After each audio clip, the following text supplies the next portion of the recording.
The Supreme Court of the United States on Friday, June 14th, issued a 6-3 decision favoring the defendant in the case of Garland v. Cargill. And in so doing, the majority offered what appears to be a win, both for the abstract right to keep and bear arms and for those hoping to stop similar executive branch bans on gun accessories, such as arm braces and possibly even 3D kit parts. Like many seeming wins for freedom in the Supreme Court, however, the victory is Pyrrhic, and the reasons for that dark stain on the ruling are very important. Hi everyone, I'm Gardner Goldsmith for MRC-TV, and first up here, let's take a key look at the timeline of the Trump bump stock ban case. Then, President Donald Trump on December 18th, 2018, issued an executive order banning from future sale any gun accessory known as a bump stock. He supposedly did this in response to a mass shooting in Las Vegas 1 year earlier, a shooting in which government officials claimed the assailant had used, among other things, a single-shot rifle with a bump stock attachment to facilitate faster trigger pulls. Not only did that ban prohibit future sales, it compelled owners of the devices to turn them in to police in their states. That didn't sit well for many freedom lovers, and Michael Cargill is one of them.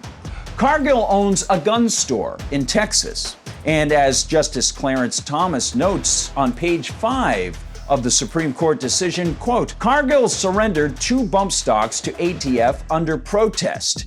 He then filed suit to challenge the final rule, asserting a claim under the Administrative Procedure Act. Now, Cargill's legal team made the point that the ATF is an administrative arm of the executive branch, a branch that was expanding its purview to enforce new prohibitions without congressional statute allowing such expansion. This particular facet of the Cargill case also is known as the Chevron standard, a practice within which the courts allow regulatory agencies, as they're called, leeway within what they term reasonable parameters of the original statute that created the regulatory agency. In the bump stock case, Clarence Thomas's majority opinion adds more valuable context about how Cargill's legal team tore apart the expanded ATF enforcement against bump stocks.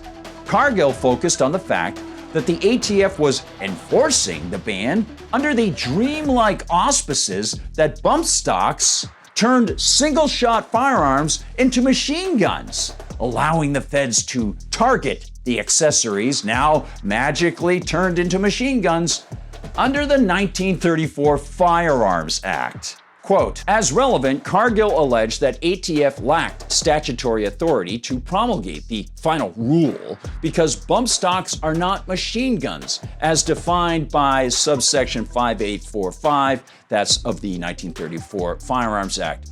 After a bench trial, the district court entered judgment for ATF.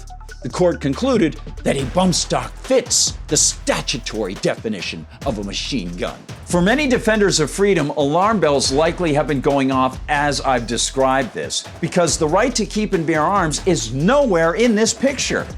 Their argument actually assumes a deeper defeat.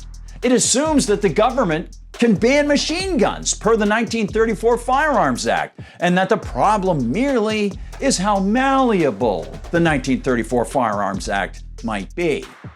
Well, that mixture of frustration, if you're feeling it, maybe misgiving or anger, all those feelings are justified.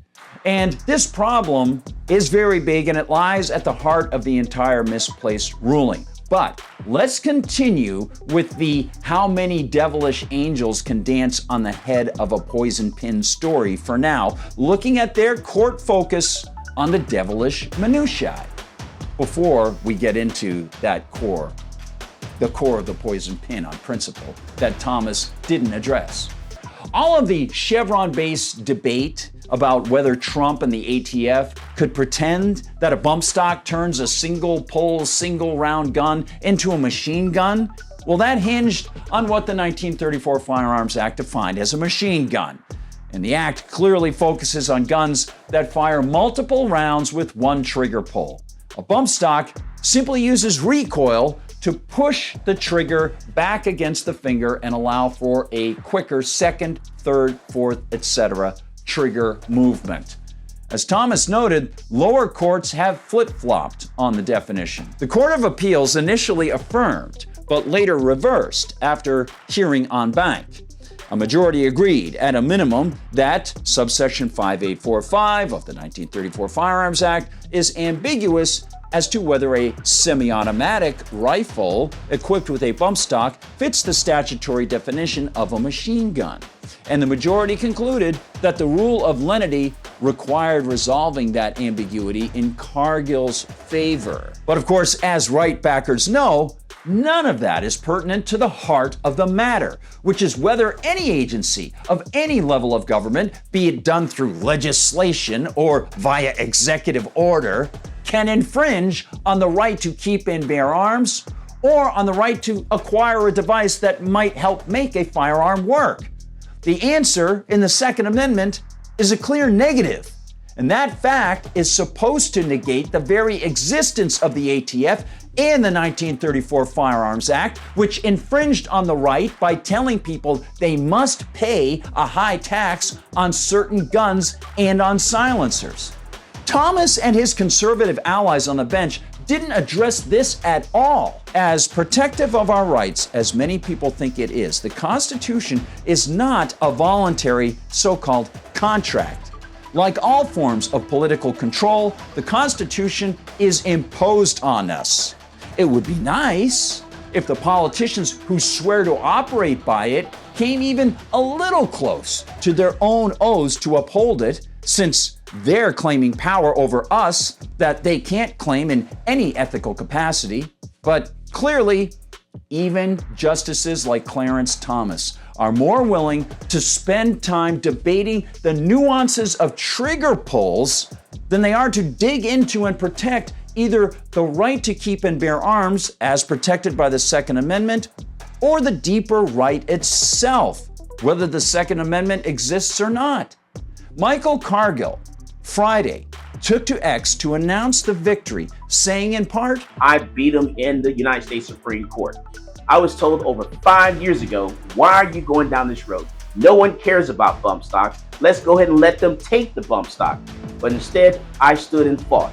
And because of this, the bump stock case is going to be the case that saves everything.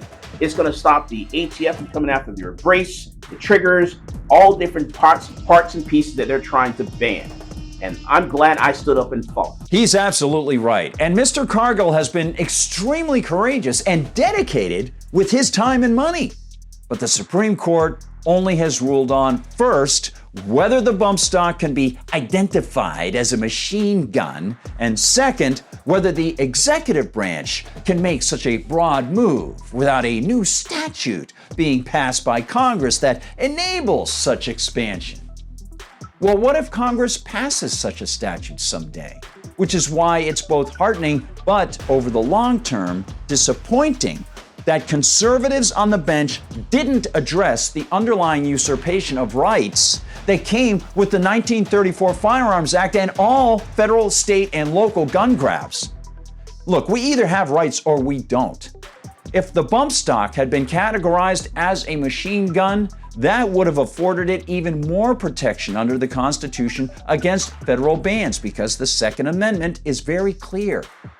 So, with every facet of this case, we can see positives in the short term and negatives overall. While one celebrates the courage of Mr. Cargill, one also can bemoan the blindness and lack of courage exhibited by the Supreme Court justices. Thanks for watching, everybody. Please share this video far and wide. Find us on Rumble, where they don't censor us. Follow us there. You can also check out the videos on YouTube where, yes, sometimes they do censor us. Please double check that you're subscribed there. You can find us all the time at MRCTV.org. That's MRCTV.org, where you can find out what the whole team is doing. You can contribute to the Media Research Center. And of course, you can find the Media Research Center store. MRCTV Store rocks.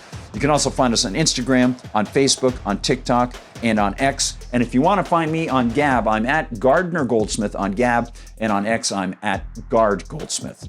Thanks so much for watching, everybody. Please share the videos far and wide. For MRC TV, I'm Gardner Goldsmith.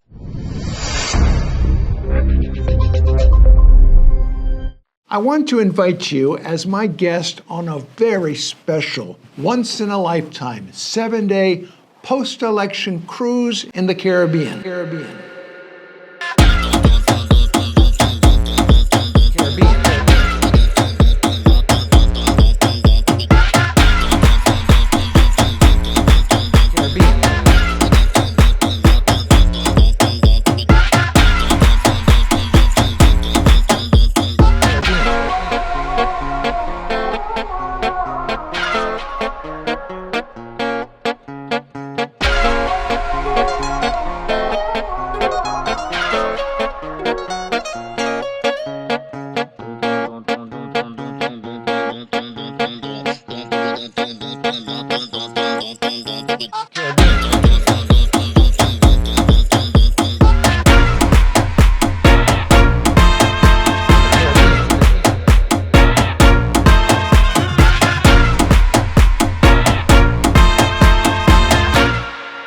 It's going to be a blast.